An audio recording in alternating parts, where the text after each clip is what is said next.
Hey everybody, this is Aaron Woodson. Wanted to speak a little bit today on the Holley Sniper EFI. I have this system on my car and I've had it. I bought the system in December of 2016. I'm going to my car right now to start it up just to, because I want to see that it works like it should and that I have everything the way that I want it to be. I bought one of the first systems, and when I bought this system, I didn't realize how new it was on the market. As I searched through forums and Facebook groups, I see a lot of people complain about problems that they have with the system, and it's not actually the system problems at all. So these are 5 common mistakes or 5 must-knows before you install a Holley Sniper EFI. The first one is very easy.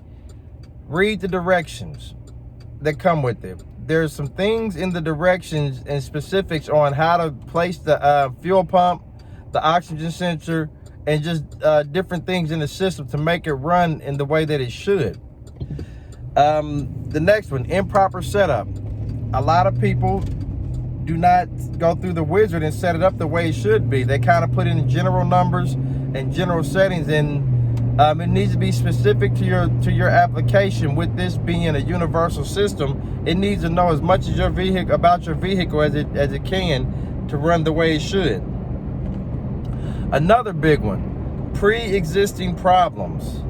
A lot of people don't realize that their engines have other problems until you install this Holley Sniper EFI and it doesn't run the way you want to, and you want to blame it on the EFI, and it's not the EFI at all. One of the biggest pre-existing problems is vacuum leaks. A lot of people have vacuum leaks on their engines, mainly from the intake, and you won't realize you have these problems until you install the system.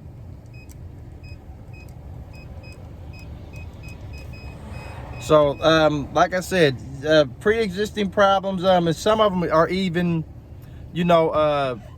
basic problems, tune-up problems, bad spark plugs wire, bad distributor cap, and these things don't surface until you add this computerized system that wants to know specifics about your car. The next thing, being compatible with your application. And what I mean by that is, this system really doesn't like a dual plane intake, and you got to make sure you have a cam that's compatible with it. I've seen where a cam with that's very lopey, this system tries to overcorrect and do things to accommodate for it, so to make it run lean, make it run rich. It'll just do some different things trying to correct what some things that you installed in your car that you like. So you just have to make sure you have that set up, or you make sure that it's compatible with that. You don't just want to buy this system and put it on your car and just hope that it's going to work. And the next one is a self-learning technique.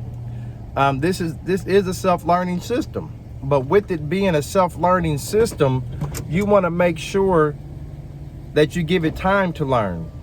You want to take this vehicle, when you correct a setting or change a setting, you want to go out and drive the vehicle and make sure the setting takes effect. A lot of people, what they will do is they change the setting and they want to see real time. They want to see the setting take effect right now. You have to kind of drive it around and let the setting take effect. So, like I said, what I'm going to do now, I'm going in here. I have my car parked at a storage because I like to keep it away from all the other contaminants and other projects I have going on.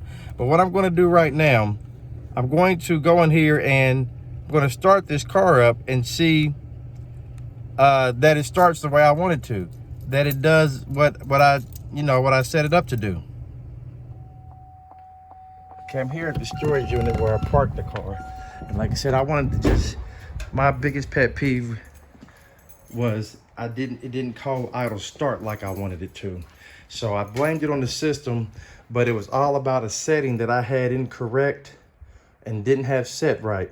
And I didn't find this out because I didn't know the literature in the manual itself. I got on the forum, I bumped into a guy.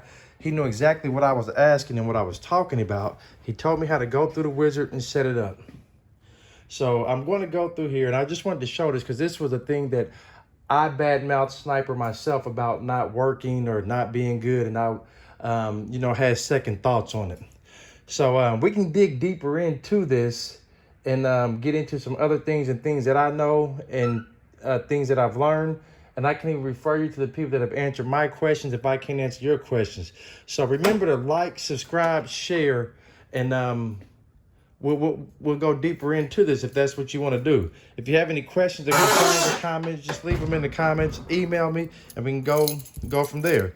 But like I said, I'm going to get in here now. I'm going to start it up and let you see it start the way it should start.